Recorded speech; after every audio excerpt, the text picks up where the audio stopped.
ti, ó Deus, fiel e bom Senhor, eterno Pai, supremo benfeitor. Nós, os teus servos, vimos dar louvor. Aleluia, aleluia. A ti, Deus Filho, Salvador Jesus, da graça fonte, da verdade a luz, Por teu amor, medido pela cruz. Aleluia, aleluia.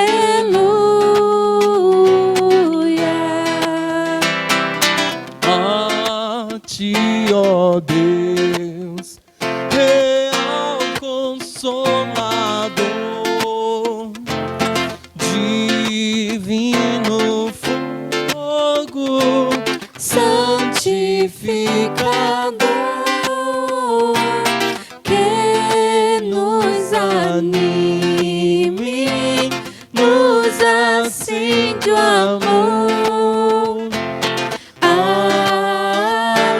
Aleluia, aleluia.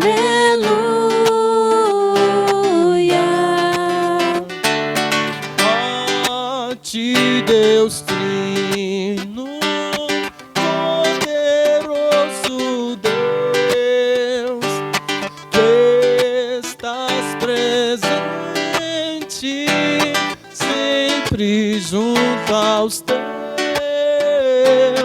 a ministrar as bênçãos lá dos céus. Aleluia, aleluia.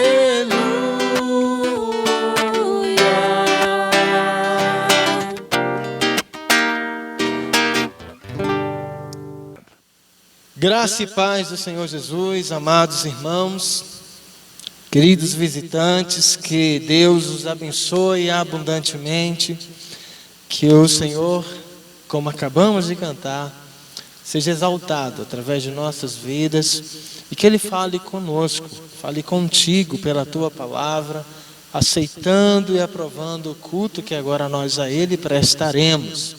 Vamos à palavra do Senhor no Salmo 117, é um texto que possui 2 versos, é um salmo de louvor, e ele diz assim: louvai ao Senhor, todas as nações, exaltai-o todos os povos, porque seu amor para conosco é grande, e a fidelidade do Senhor dura para sempre.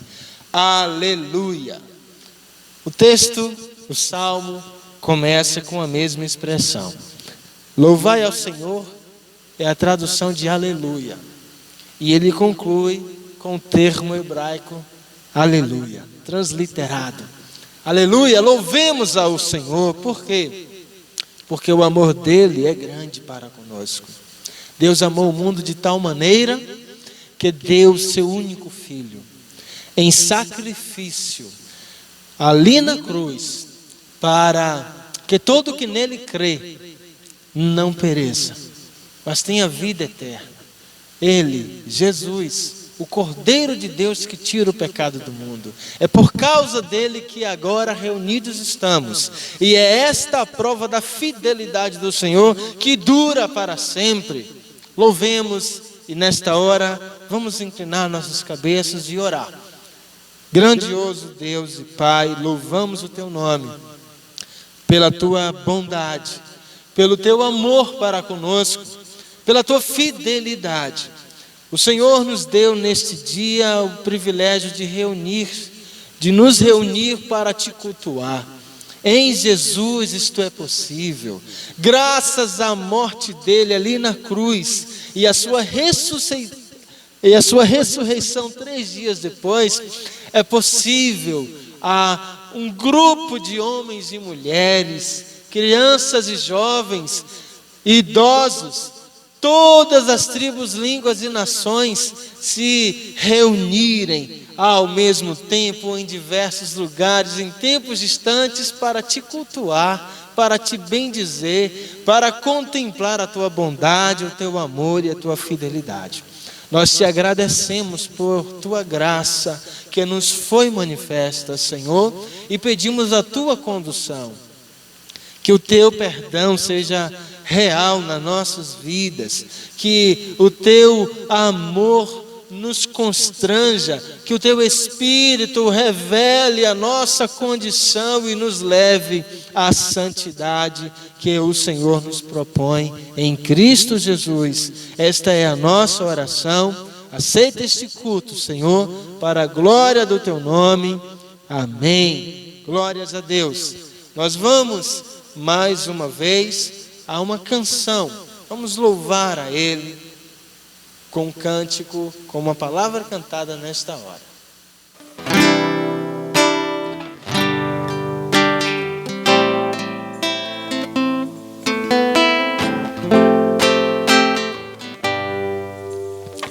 Ao único que é digno de receber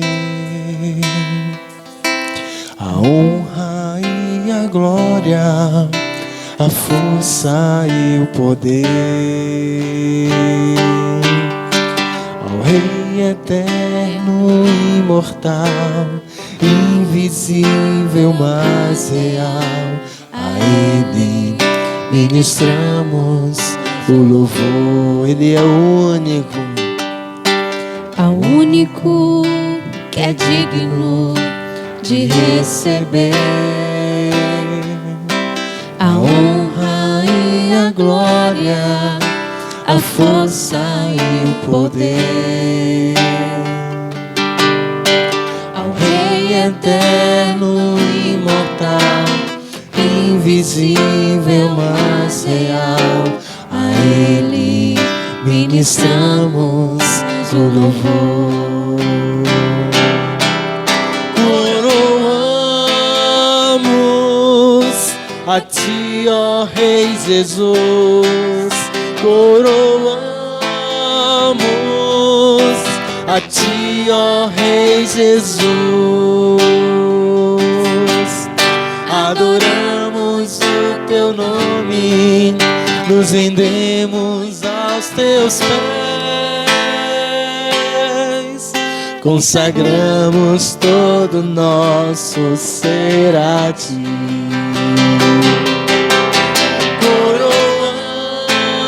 Coroamos a Ti, ó Rei Jesus, coroamos a Ti, ó Rei Jesus, adoramos o Teu nome, nos rendemos aos Teus pés, consagramos todo nosso ser a Ti, consagramos todo nosso ser a Ti.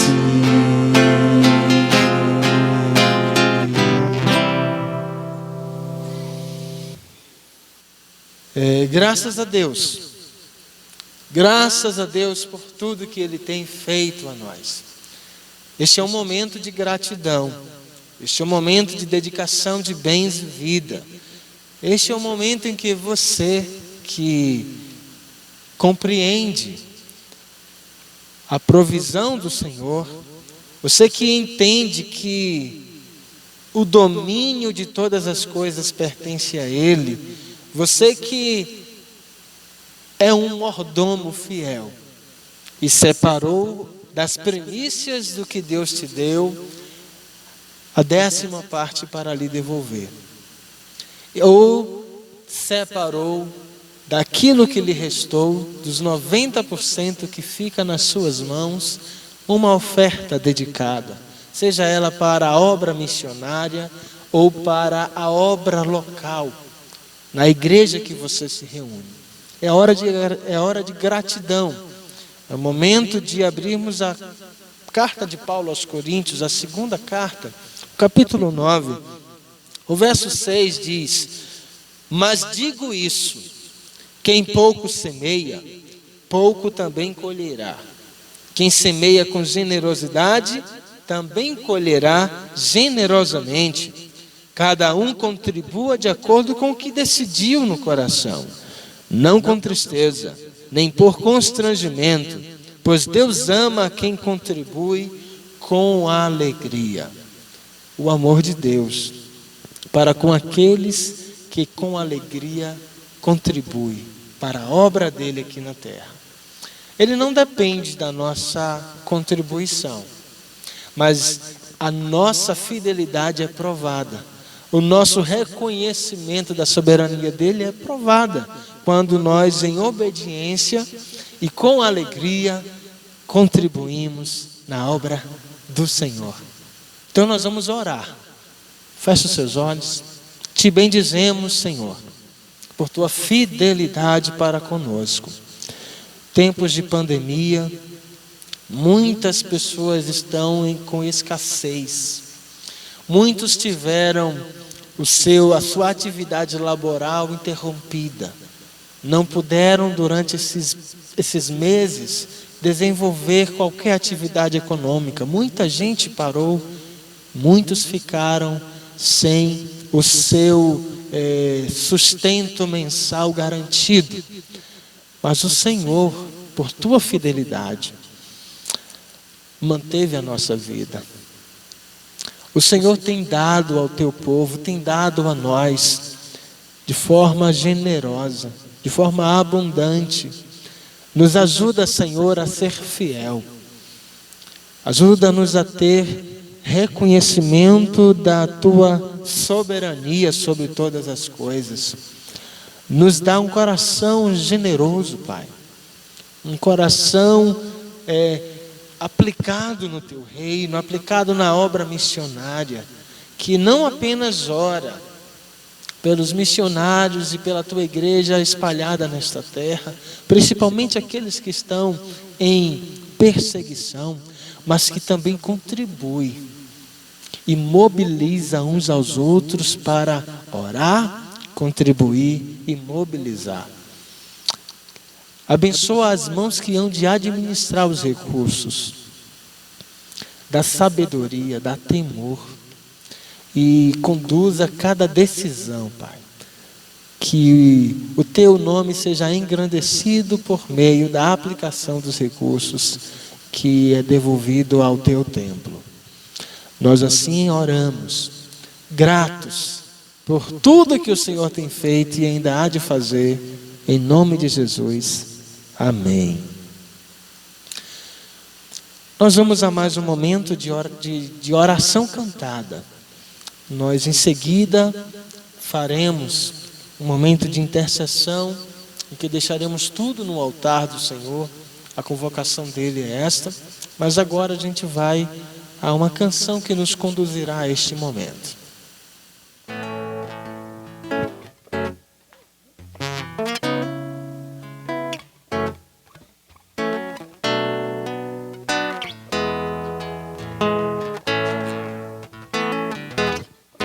Em fervente oração, vem o teu coração na presença de Deus derramar. Mas só podes fruir o que estás a pedir quando tudo deixares no altar. Quando tudo perante o Senhor estiver e todo teu ser Ele controlar, só então hás de ver que o Senhor tem poder quando tudo deixares no altar.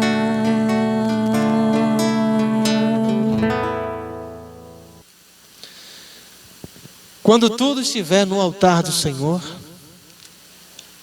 aí de fato a gente vai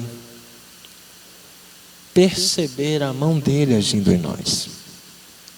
Filipenses, a carta de Paulo àquela igreja em Filipe, na cidade de Filipe, capítulo de número 4, Paulo escreve àqueles cristãos diversas recomendações. No verso 6, ele vai dizer para aquela igreja e para a igreja do Senhor Jesus espalhada em toda a terra hoje. Então, se você é igreja, ele também diz para você esta mesma palavra. Esta é a convocação dele. 4:6. Não andeis ansiosos por coisa alguma. Pelo contrário, sejam os vossos pedidos plenamente conhecidos diante de Deus por meio de oração e súplica com ações de graças. Se fizermos isso, o verso 7 diz: e a paz de Deus, que ultrapassa todo entendimento, guardará o vosso coração e os vossos pensamentos em Cristo Jesus. Uma igreja obediente não anda ansiosa por coisa nenhuma.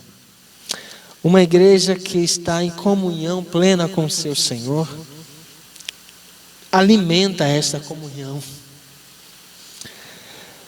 apresentando os pedidos a Deus, as gratidões, as ações de graças em todos os momentos e circunstâncias. A igreja que age assim não tem lugar para desespero, não tem lugar para medo, para pânico, para pavor. Não há lugar para a ansiedade. Ao contrário, quem vive desta forma, fazendo conhecido diante de Deus todos os pedidos, todas as súplicas, todas as ações de graças, recebe de Deus a paz plena, perfeita. Aquela paz que ultrapassa qualquer capacidade humana de entender. Não se entende. Isto é de Deus. Isto é para mim, isto é para você. É por esta paz que nós queremos orar nesta hora.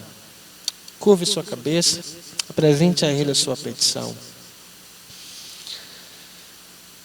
Bondoso Deus, glorioso Pai, em nome do Senhor Jesus, nós pedimos a Tua ajuda. Que o Teu Espírito nos ajude a viver em obediência à Tua palavra. E no que diz respeito a este texto, que o Senhor nos conduza a fazer conhecido a Ti todas as coisas pelas nossas orações, a cultivar a nossa comunhão contigo em todo o tempo, Senhor, a não permitir que as coisas, circunstâncias, fatos, tragédias ou o que quer que seja, inunde o nosso coração de ansiedade, de medo, de pavor. Deus, tantos que são surpreendidos com a tragédia que ceifou parentes, próximos ou distantes, amigos da mesma forma. Quantos que são surpreendidos, ó Deus, pelas notícias de uma doença que agora humanamente já não tem o que fazer. Ó Senhor, são tantos os que estão designados pelos médicos.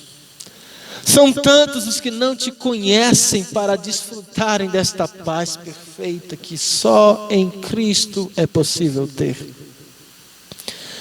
Nós agradecemos a Ti pela Tua condução nas nossas vidas e suplicamos por estes que carecem da Tua paz. Ó Senhor, aquela jovem, tão jovem, desenganada pelo médico, com câncer generalizado em todo o seu corpo, ela não Te conhece,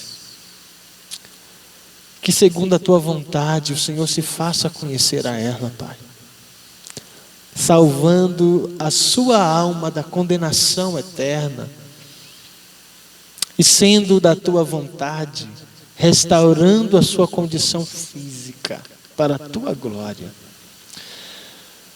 Só nos resta pedir ao Senhor que tenha misericórdia, Pai,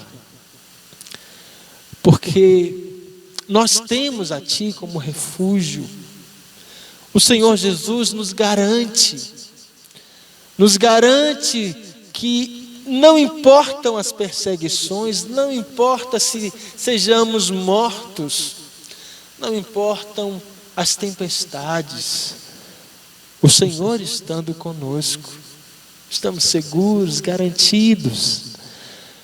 Mas há muitos que não têm esta segurança, que não pertencem a Ti, oh Deus. É tão triste saber dos que partiram, dos que ainda hão de partir sem Te conhecer. Que o nosso coração seja quebrantado por aquilo que quebranta o do Senhor, pelas vidas perdidas, Senhor. Mas nós pedimos também pela Tua igreja, Senhor, que sejamos em todo tempo confiantes no Teu cuidado. Não importa o que aconteça, que a nossa segurança seja pertencer a Ti, Pai. Que o Senhor conceda aos que agora padecem o alívio das Tuas dores, o conforto do Teu Espírito. Agradecemos pela vida de Cleo, a Tua serva, de Davidson, pelos demais irmãos que estão em processo de recuperação também de alguma sequela, de algum outro problema. A irmã Bernadette, as duas irmãs Bernadettes. Que o Senhor continue a brilhar na vida delas. Ó Senhor, a Tua serva Marina, o Teu servo conhecido como Dedeco, a esposa. São tantos, Senhor, os que há tempo não têm tido condições de se reunir para Te prestar culto. Que as vidas deles continuem a ser um culto a Ti, nas suas camas, nas suas cadeiras, nas suas casas, até o dia que o Senhor volte, ou até o dia que o Senhor tome-os para si. Edifica a Tua igreja, Pai, abençoa o Teu servo, restaura as Tuas forças, dá ao Teu servo a Tua plena direção em tudo que ele venha a fazer, pensar, agir. O pastor Antônio, Deus, faz sobre ele vir o Teu bálsamo, tranquiliza o Teu coração em meio às lutas e desafios do ministério pastoral. Que o Senhor continue a usá-lo para edificar a Tua igreja, para consertar aquilo que precisa de conserto, para corrigir, para exortar e para encorajar na Tua palavra. Assim como Ele, que o Senhor faça o mesmo com os Teus servos espalhados nesta terra, Pai. E que o Senhor traga, ó Deus, a Tua graça plena àqueles que hão de ser salvos pelo Senhor, pela ministração da Tua palavra. Que a Tua igreja seja viva, vibrante e anunciante do Teu reino em todo o tempo. Esta é a nossa oração, Pai. Agradecidos em nome de Jesus. Amém. Glórias ao Senhor, ao Deus soberano de toda a terra, que em Cristo deseja dar paz, perdão de pecados, vida eterna. Nós vamos a mais uma mensagem por meio de louvores e cânticos que exaltam e glorificam ao Senhor.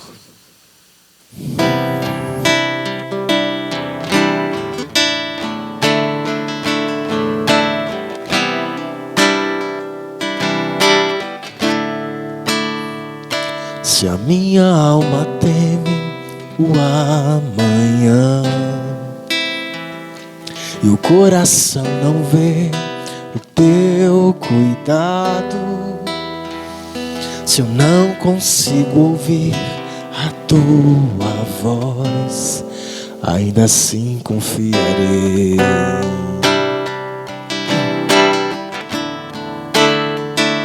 Confiarei. Oh.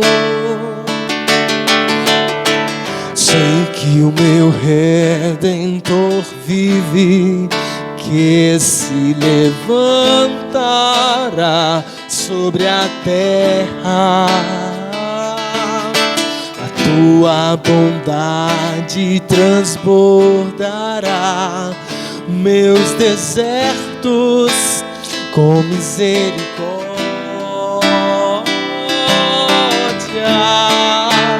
Tua forte mão guarda os meus dias, mesmo sem te ver, eu pertenço a ti. Teu perdão me cura, ó Deus, tua cruz me limpa. Eu sei que não mereço, mas me amas com amor sem fim.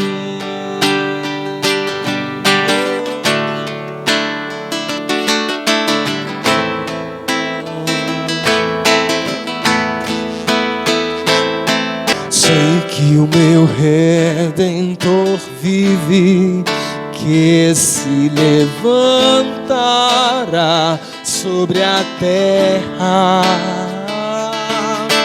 A tua bondade transbordará meus desertos com misericórdia.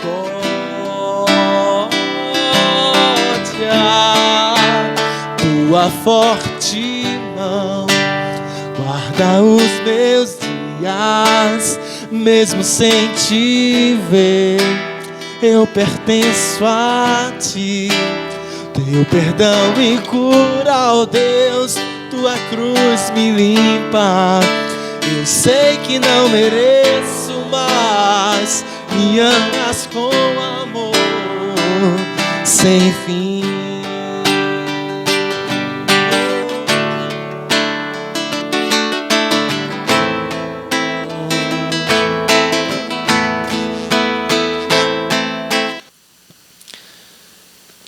Nós agora vamos aproveitar para orar pela palavra que será ministrada, irmãos.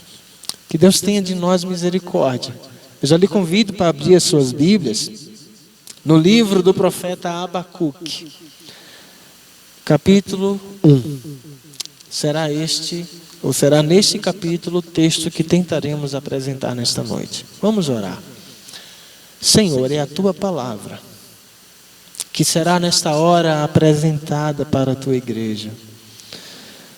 Por tua bondade, Senhor, usa-nos, concede-nos a tua graça e a tua direção para ser fiel a ela, a tua palavra, para não falar além do que está escrito e nem deixar de falar o que nela diz. Tem misericórdia por nossa limitação, Pai. Que o Senhor transforme os corações que agora ouvem. Que qualquer apatia pelo portador da palavra seja rejeitada, seja agora dissipada, seja agora desfeita, seja desfeita pelo Senhor, pelo teu Espírito. E que sejamos edificados por ela, pelas santas Escrituras, tua santa palavra. Em nome de Jesus. Amém. Nós precisamos te alertar que em um dos lados vai aparecer uma tela dividida, apresentando para auxiliar você a entender, a melhor absorver a mensagem. A grande ideia será aqui apresentada, o texto lido, os textos apontados, o ponto que está sendo apresentado.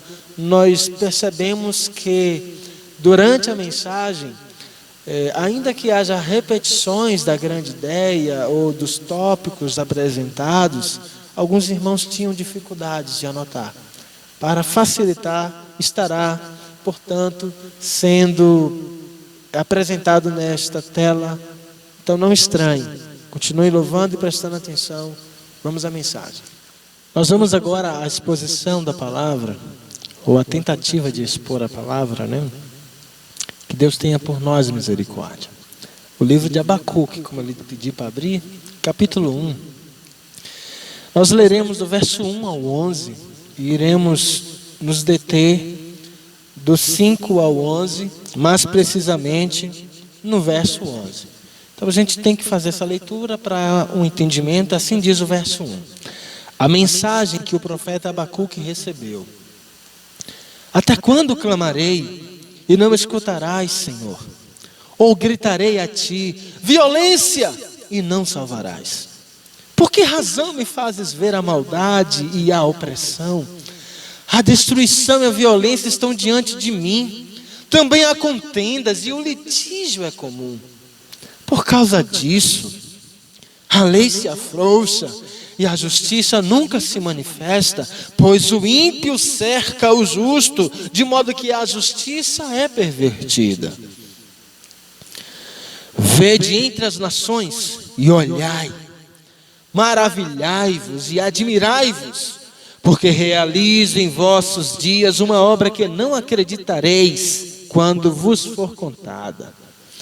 Estou levantando os babilônios, essa nação feroz e impetuosa, que marcha sobre a largura da terra para se apoderar de moradas alheias. Ela é terrível e espantosa. O seu juízo e a sua dignidade vêm dela mesma. Os seus cavalos são mais rápidos do que leopardos e mais ferozes do que os lobos à tarde. Os seus cavaleiros espalham-se por toda parte. Os seus cavaleiros vêm de longe, voam como a águia que se apressa para devorar. Eles todos vêm com violência. A sua vanguarda irrompe como o vento oriental. Ajuntam cativos como areia. Debocham dos reis, zombam dos príncipes, riem de todas as fortalezas, pois as tomam fazendo rampas de terra. Então passam com o ímpeto de um vento e vão adiante. Eles, porém, são culpados. Estes, cujo Deus é o próprio poder. Esta é a porção que já foi apresentada e que está sendo apresentada, do 1 ao 11. Nós queremos trazer à memória da igreja que este livro, o livro do profeta Abacuque, ele possui como grande ideia, e você já deve ter percebido que a grande ideia é um resumo do livro, o tema central, de que se ocupa o profeta ao registrar estas palavras. Ele trata de quê? Muito bem, a grande ideia do livro dá esse anúncio. E o que é que tem como grande ideia neste livro? O Senhor Deus, Ele traz juízo sobre o pecado, restaurando o justo e eliminando o ímpio, fazendo com que a queixa do profeta seja transformada em exultação. Essa é a grande ideia do livro. É um resumo bem pertinente do que é que está se tratando, o que está apresentando nesses 3 capítulos. Nós vimos então, do verso 5 ao 11, que a grande ideia desse trecho, que algumas vezes é anunciada como perícope, né? É um trecho, é um conjunto de versículos. Do 5 ao 11, a grande ideia é: o Senhor Deus traz juízo sobre o seu povo por meio da Babilônia. Então veja, está muito bem alinhado com a grande ideia do livro, que apresenta o Deus soberano trazendo juízo sobre o pecado. Mas é sobre, primariamente, aqui agora, é sobre o pecado do povo dele. E como é que ele traz esse juízo? Por meio da Babilônia. É imprescindível também, irmãos, a gente, na introdução desta apresentação, lembrar, primeiro, que o Senhor Deus, ele já havia executado o seu juízo sobre o reino do norte, o reino de Israel, e ele fez isso através dos assírios. Este tempo, já havia muitos anos em que a nação de Israel havia sido dividida 10 reinos para o norte, Israel, 2 reinos para o sul, Judá, aonde ficava a capital, Jerusalém. Isso já foi apresentado para vocês. Então, neste contexto em que Abacuque anuncia a sua queixa, o seu diálogo, e registra isto para o povo, o Senhor já tinha executado o juízo ao reino do norte. Não existia mais Israel. Os assírios haviam devastado aquelas 10 tribos. E Judá viu isso. Segundo ponto que a gente precisa lembrar: muitos profetas haviam sido enviados para denunciar o pecado do povo de Judá. Muitos. E convocá-los ao arrependimento. Nós citamos o próprio Abacuque, que é um dos profetas. Jeremias é outro dos profetas que inclusive vive e sofre junto com o povo o cativeiro, a invasão, o horror do cerco babilônico. E além desses dois, nós temos também os profetas Sofonias, o profeta Naum e inúmeros outros profetas que foram anunciando ao povo o seu pecado e convocando-os para se arrependerem. Caso contrário, o que está sendo dito iria de fato acontecer. Deus traria juízo sobre o pecado do povo. Terceiro ponto que a gente tem que lembrar é a queixa do profeta. Ele trata da aparente inércia do Todo-Poderoso diante da multiplicação da violência, injustiça, da pecaminosidade da nação. Ele diz: até quando, Senhor, eu vou clamar e o Senhor não vai escutar, o Senhor não vai fazer nada? O Senhor está me deixando ver por que toda essa maldade, toda essa opressão, tanta destruição, tanta violência. Isso tudo diante de mim, estou vendo, mas não tenho o que fazer. O Senhor, que é quem pode fazer, não vai fazer nada. É esta a queixa do profeta, diante da aparente inércia, né? Como se o Senhor Deus estivesse impotente, incapaz. Mas o que vem logo a seguir é justamente a palavra de Deus a ele, ao Abacuque, em resposta a essa queixa, fazendo perceber que não, Deus não está inerte, Deus não está impotente. Em sua longanimidade, o Senhor estava dando oportunidades para que a sua nação se arrependesse, mas não houve. E na sua resposta, o que é que ele diz? O Senhor Deus revela a Abacuque o que está por vir, qual o juízo que ele iria executar sobre o pecado de Judá, e ele iria fazer isso por intermédio da Babilônia. Olha, ele diz no verso 5, olhem, vejam aí ao redor todas as nações, fiquem admirados, ou seja, se espantem, porque eu realizo em vossos dias uma obra que vai deixar vocês estupefatos, espantados, horrorizados, e que vocês não acreditarão quando for contado. E o verso 6 ele diz: Deus fala, estou levantando os babilônios, eu estou levantando eles. E ele descreve a forma como aquela nação age, e antecipa ao profeta e ao seu povo, que este povo levantado para punir o pecado de Israel, os babilônios, também são culpados, e que no devido tempo, Deus exercerá juízo sobre o pecado deles. Isso é importante ser lembrado. Então, para a melhor compreensão desse trecho, foi dividido, em 3 pontos. O pastor Antônio, ele expôs o primeiro ponto, que apresenta o Senhor Deus julgará Judá, usando os babilônios. Pronto. Esta temática foi desenvolvida. Este ponto foi desenvolvido pelo pastor Antônio de forma muito plena e muito clara. Assim como o nosso irmão Jonas, na última mensagem, desenvolveu o segundo ponto. O Senhor Deus descreve a forma como os babilônios agem. Hoje nós iremos nos esforçar para apresentar o terceiro ponto, que é: Deus diz que os babilônios também são culpados. O Senhor Deus traz juízo sobre o seu povo. por meio da Babilônia. Essa é a nossa grande mensagem, nossa grande ideia. Para tentar explicar esse trecho, o que é que Deus está de fato falando neste ponto que a gente vai tentar apresentar? Deus diz que os babilônios também são culpados. Bom, é o que o Senhor anuncia no verso 11. Ele anuncia que os babilônios são culpados e que esse povo, por meio de quem ele vai exercer o juízo sobre as nações de Judá, que é um povo escolhido de Deus, receberá a sua punição no tempo certo. Basta a gente olhar o que a Bíblia diz a respeito.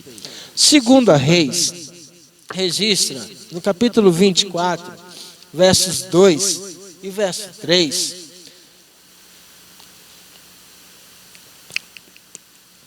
É bom a gente ler o verso 1 que diz: durante seu reinado, o reinado de Joaquim.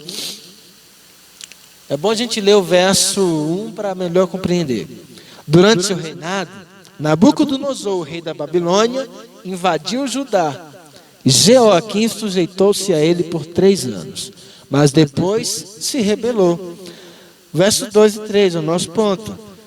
Então o Senhor enviou tropas dos babilônios, dos sírios, dos moabitas, dos amonitas contra Jeoaquim. E as enviou contra Judá para o destruírem, conforme a palavra que o Senhor havia falado, por intermédio de seus servos, os profetas. Verso 3, em especial, diz: na verdade, foi por ordem do Senhor que isso aconteceu a Judá, para expulsá-lo da sua presença por causa de todos os pecados cometidos por Manassés. Qual é o destaque que a gente faz? A punição que Deus trouxe sobre Judá foi por causa do pecado cometido pela nação de Judá. E principalmente, olha como há um destaque, por causa de todos os pecados cometidos por Manassés, que, como já foi apresentado em mensagens anteriores, foi o pior rei que teve no que diz respeito à rebeldia contra o Senhor. Ele foi a gota d'água. A punição pelos pecados de Judá estava às portas. Mas em sua justiça, porque Deus é justo, Ele antecipa ao seu profeta e ao seu povo que nenhum pecado ficará impune. E se Ele estava trazendo sobre a sua nação, Judá, a punição pelos pecados dela, a nação que Ele estava usando para exercer esse juízo sobre o pecado de Judá, também teria o juízo de Deus exercido sobre ela no tempo oportuno. É por isso que ele declara que os babilônios também são culpados. Ele quer anunciar isso, ele está declarando isso, que ele não vai deixar impune toda a ação pecaminosa dos babilônios, que já foi descrito pelo irmão Jonas, a forma como eles agiam. É importante, irmãos, destacar o porquê retomar o porquê da culpa da Babilônia. O que as Escrituras declaram? Vamos olhar, por meio de Moisés, mais de 300 anos antes,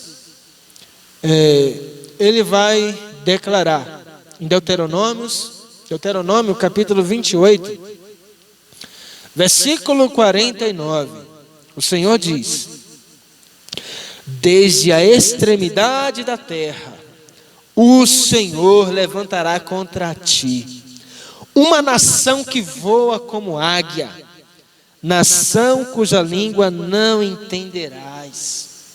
Aí ele continua, o verso 50.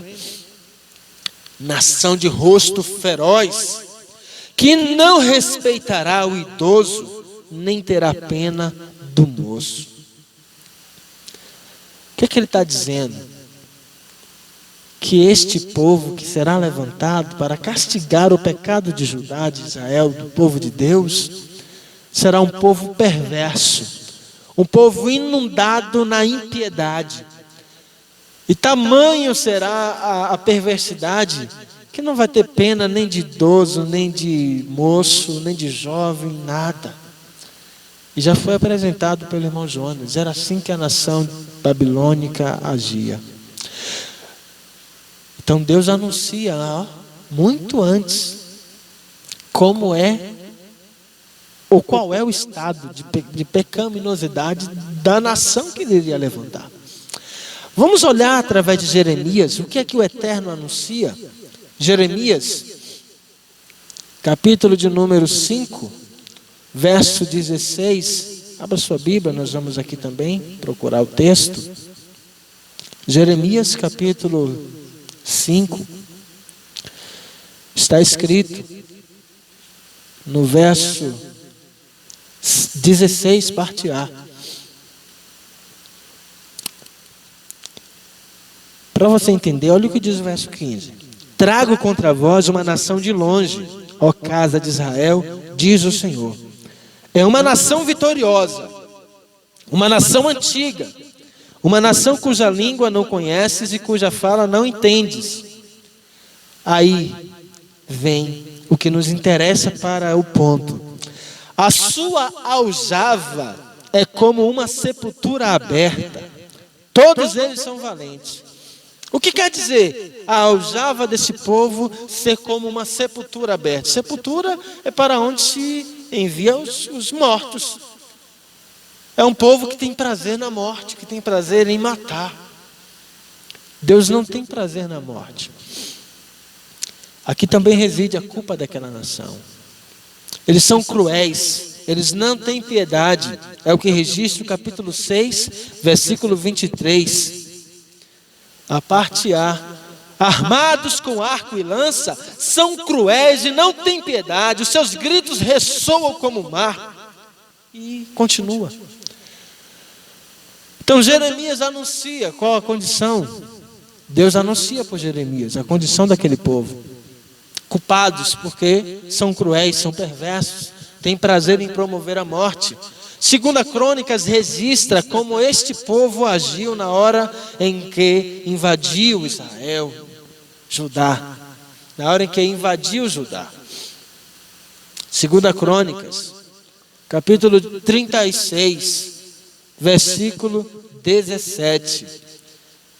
Cabe destacar que os livros de crônicas, das crônicas dos reis de Israel, o primeiro e o segundo livro, eles são escritos depois que o povo já foi invadido pela Babilônia, já passou 70 anos lá na cativa, na Babilônia, e está em iminência de retornar. Então há um registro, para ensinar as coisas que Deus fez para o seu povo. Capítulo 36, verso 17 registra: por isso enviou o rei dos babilônios, notem, por isso enviou, não é por isso envia como se vai acontecer, por isso aconteceu, enviou o rei dos babilônios contra eles, contra Judá, o qual matou seus jovens à espada no seu santuário, no lugar sagrado. E não teve piedade nem dos jovens, nem das moças, nem dos velhos, nem dos mais avançados em idade. Ele entregou todos eles nas mãos do rei. Viu como a nação agiu? Não teve piedade de ninguém. Ao próprio Abacuque, o Senhor diz que trata-se de uma nação obstinada, autossuficiente. Ela é terrível e espantosa. O pecado ela é terrível e espantosa. O seu juízo e a sua dignidade vêm dela mesma. Aqui está a obstinação daquele povo. Esta nação cujo Deus é o próprio poder. Isso está no verso 7 e no verso 11, no final do verso 11. Ele anuncia que esta nação é uma nação violentíssima. Olha o verso 9. Eles todos vêm com violência. A sua vanguarda irrompe como o vento oriental. Eles ajuntam cativos como areia. Então, atendendo à convocação do Senhor Deus, a Babilônia trará juízo sobre o seu povo. Mas aquela era uma nação idólatra. Era uma nação que não adorava ao Deus verdadeiro, mas adoravam ao seu próprio poder, a si mesmo. Essa é a condição desse povo. Por isso são culpados também. Então era uma nação idólatra. Não adoravam ao Deus verdadeiro, mas adoravam ao seu próprio poder. Através de Isaías, no capítulo 13, versículo 11, o Eterno declara, se referindo aos babilônios primariamente, ele diz: punirei o mundo por sua maldade, os ímpios pelo seu pecado, acabarei com a arrogância dos orgulhosos e abaterei a soberba dos cruéis. Notem como todo esse anúncio de juízo se encaixa para o que Deus anuncia sobre a Babilônia. É um povo imundo, ímpio, arrogante, soberbo, obstinado, cruel, violento. E Deus diz: punirei, acabarei com todos. Não vai ficar um pecado sem justa retribuição. Isso é o que anuncia através de Isaías. Através de Jeremias, ele volta a anunciar: posicionai-vos para cercar a Babilônia, todos os que preparais os arcos, atirai contra ela, não poupeis flechas, porque ela tem pecado contra o Senhor. Isto é o que ele diz através de Jeremias, está registrado no capítulo 50, versículo 14.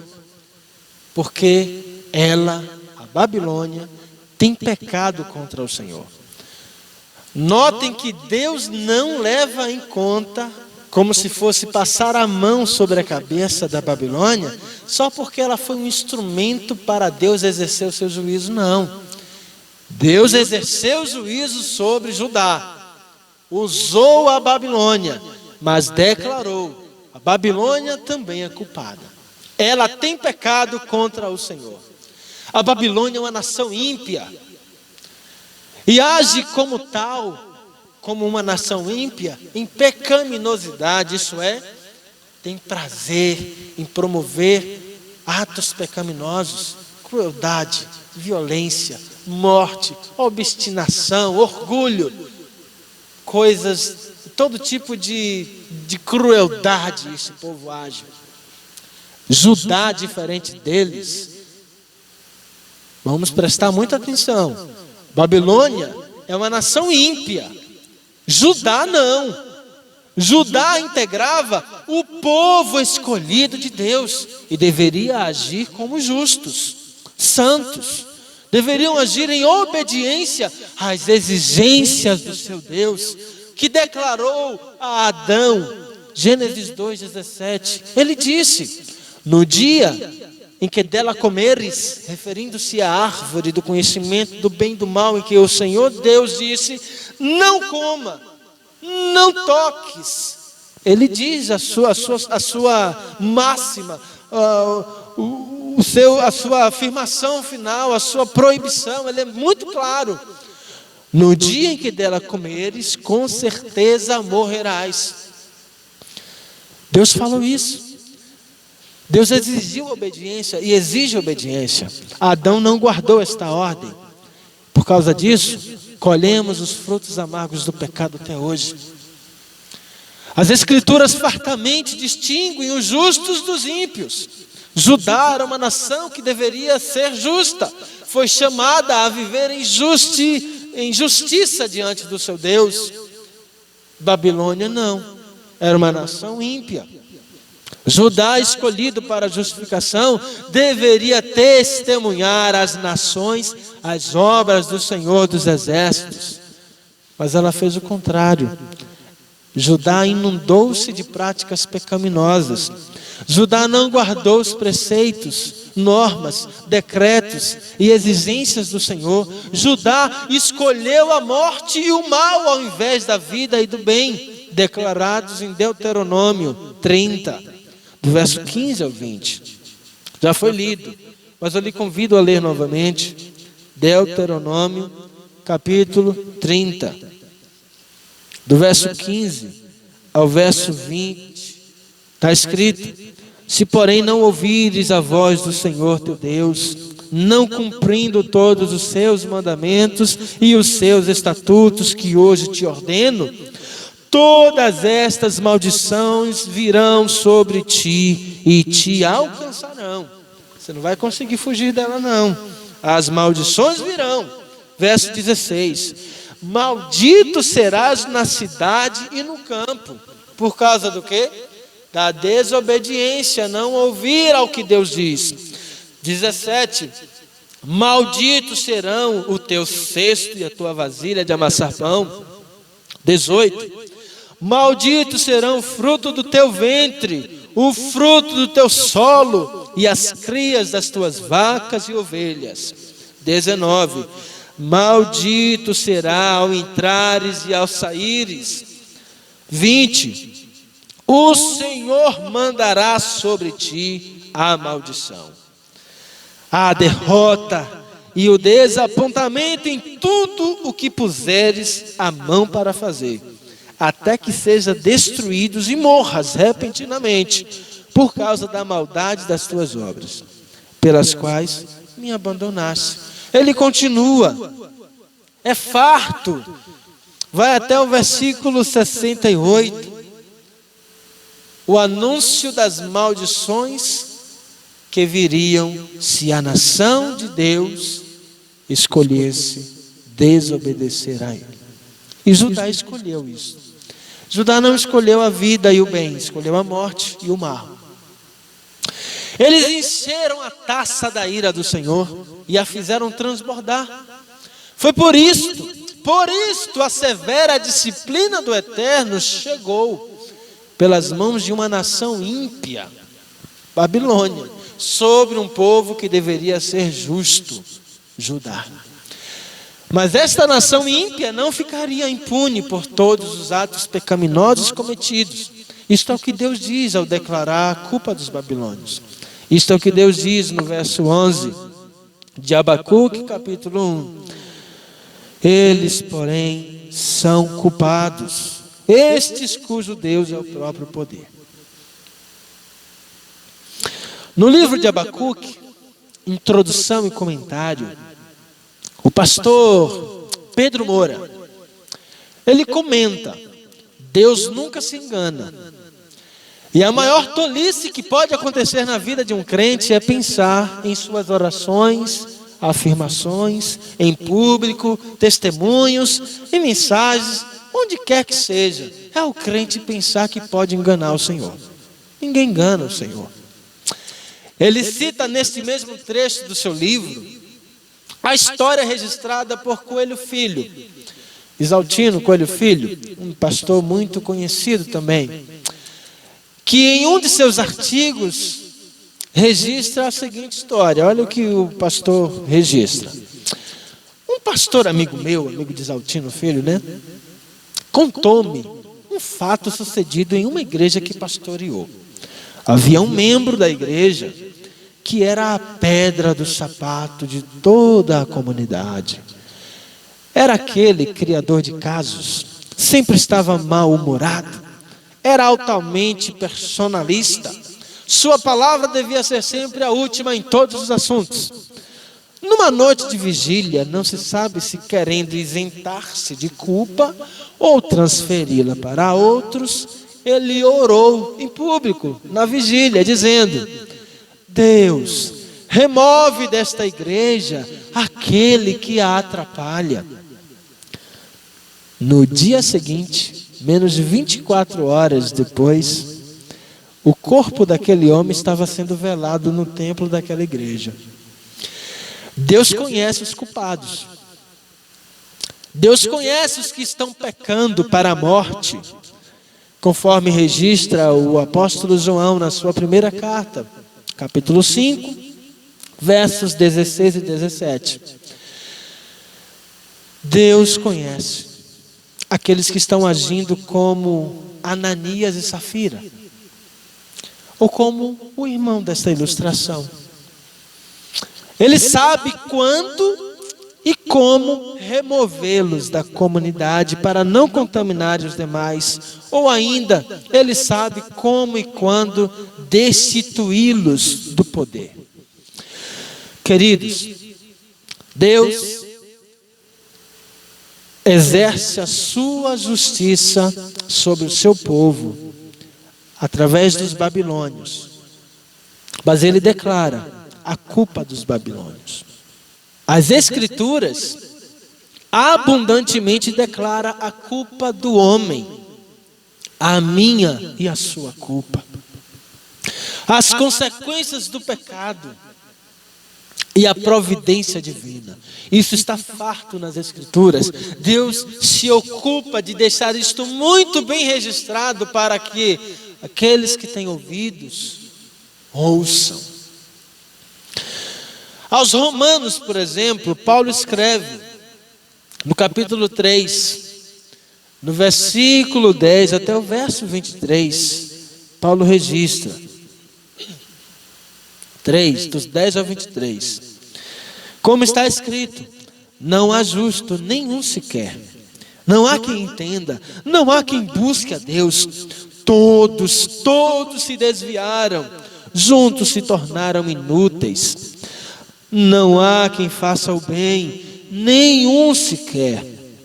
A garganta deles é um sepulcro aberto. Enganam com a língua. Debaixo dos seus lábios há veneno de serpente. A sua boca está cheia de maldição e amargura. Nos seus caminhos, a sua boca está cheia de maldição e amargura. Os seus pés se apressam para derramar sangue. Nos seus caminhos há destruição e miséria. E não reconhecem o caminho da paz. Não possuem nenhum temor de Deus. Ora,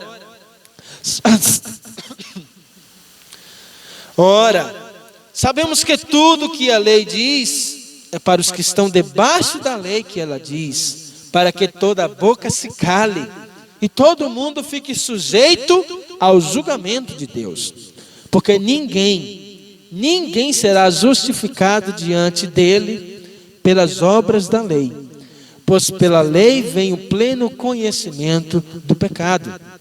Mas agora, a justiça de Deus se manifestou, sem a lei, atestada pela lei e pelos profetas.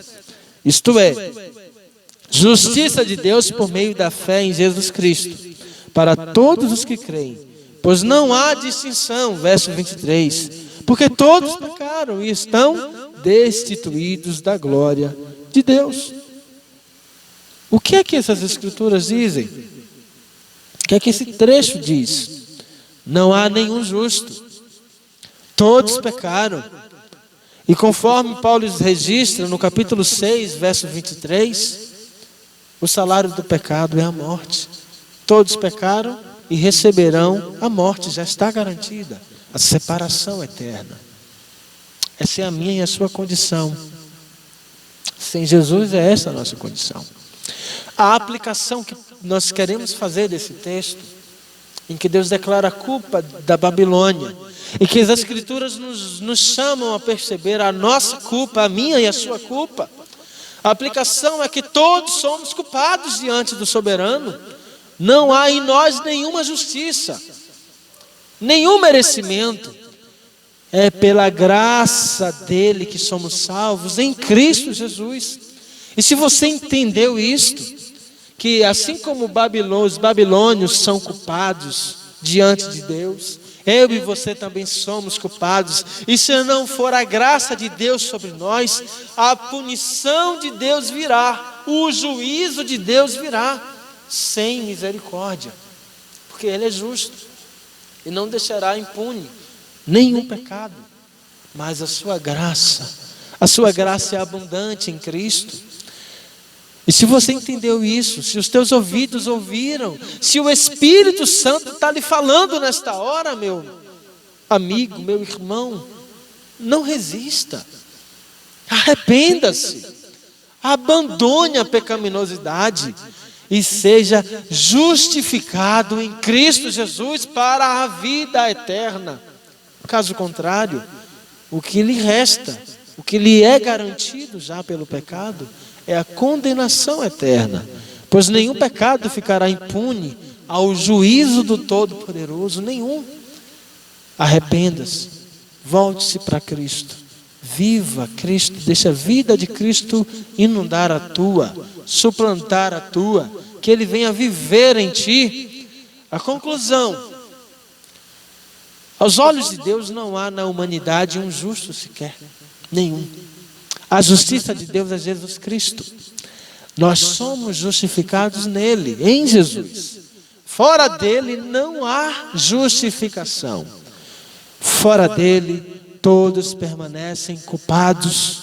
E se não se arrepender, se não converter-se, conversão é abandonar as práticas, se não converter-se a Cristo, colherão o amargor da ira do eterno Deus, como a Babilônia colheu, como Judá pela Babilônia colheu, e como todo pecado colherá, e como todo pecador colherá. Arrependa-se, volte os seus caminhos para Cristo. Bendito Pai, agradecemos por esta palavra, que nos mostra que todos somos pecadores, que todos dependemos da Tua graça, e que esta graça é abundante em Cristo Jesus, Teu único Filho, Senhor soberano sobre toda a terra, que na cruz paga o preço, entrega a sua vida em resgate de muitos. Que o Teu Espírito traga à tona os pecados que precisam ser abandonados. Ó Deus, corrige a Tua igreja naquilo que precisa de correção. E faça a Tua luz brilhar em nós. Que este que agora ouve a Tua palavra seja constrangido pelo Teu Espírito a arrepender-se e a confessar a Cristo como o Senhor de sua vida. Nós agradecemos porque em Jesus a vida eterna nos é outorgada e garantida. Louvado seja o Senhor por isto. Amém. Será um dia de gozo, de alegria, o dia do juízo, para aqueles que estão em Cristo. Os que não estão em Cristo será um dia de muita amargura. E é uma amargura que só vai aumentar e vai durar por toda a eternidade. Não é para esta realidade que Deus lhe chama. Deus nos chama para a vida em Jesus. Vamos louvar a Ele. Vamos celebrar a Ele com alegria pela vida que temos em Cristo.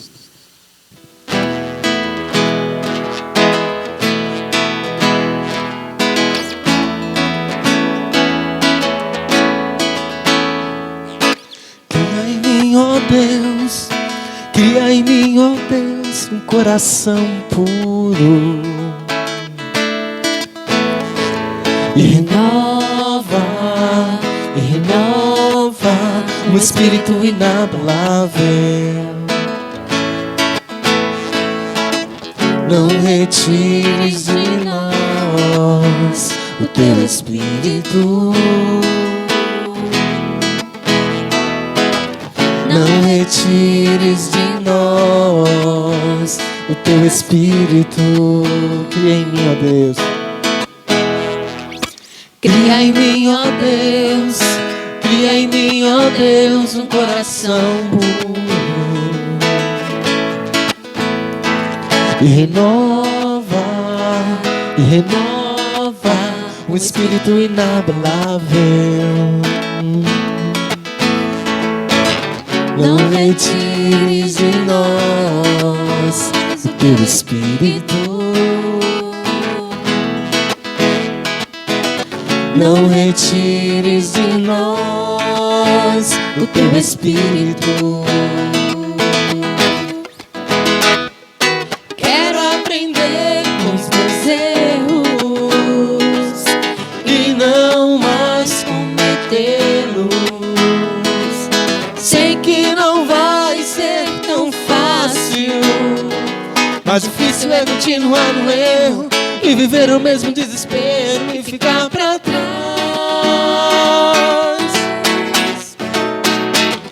Eu quero ser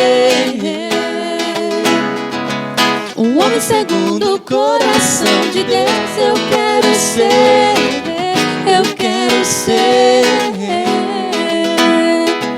um homem segundo o coração de Deus. Quero aprender com os meus erros e não mais cometê-los. Sei que não vai ser tão fácil, mas difícil é continuar no erro e viver o mesmo desespero e ficar pra trás. Eu quero ser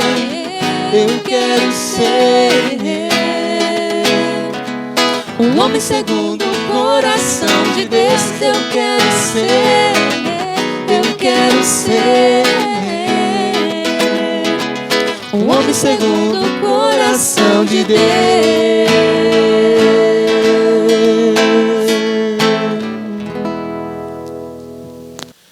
Glórias a Deus por tudo, irmãos. Que bom que podemos nesta noite cultuar a Ele, celebrar a Ele e aprender da Tua palavra. Vamos orar. Nós te louvamos, bendito Pai, por tudo que o Senhor fez. Que o Teu Espírito nos ensine a obedecer a tudo que o Senhor nos apresentou nesta noite. Que o Senhor nos edifique a vida de cada um que vier a ouvir esta mensagem. Que o Senhor salve os que ainda estão perdidos. E que nesta semana que se apresenta ainda, esses dias, sejamos, ó Pai, contritos e fiéis e obedientes ao Senhor. Nos dê vitória, Pai. Vitória sobre a nossa carne. Vitória sobre este mundo corrompido. Vitória sobre os subornos e corrupções que são abundantes nesta terra, mas que não devem se achar na vida dos teus servos. Ajuda-nos a glorificar o Senhor com uma vida justa, santa e piedosa, em nome de Jesus. Amém. Deus te abençoe, em Cristo Jesus. Amém.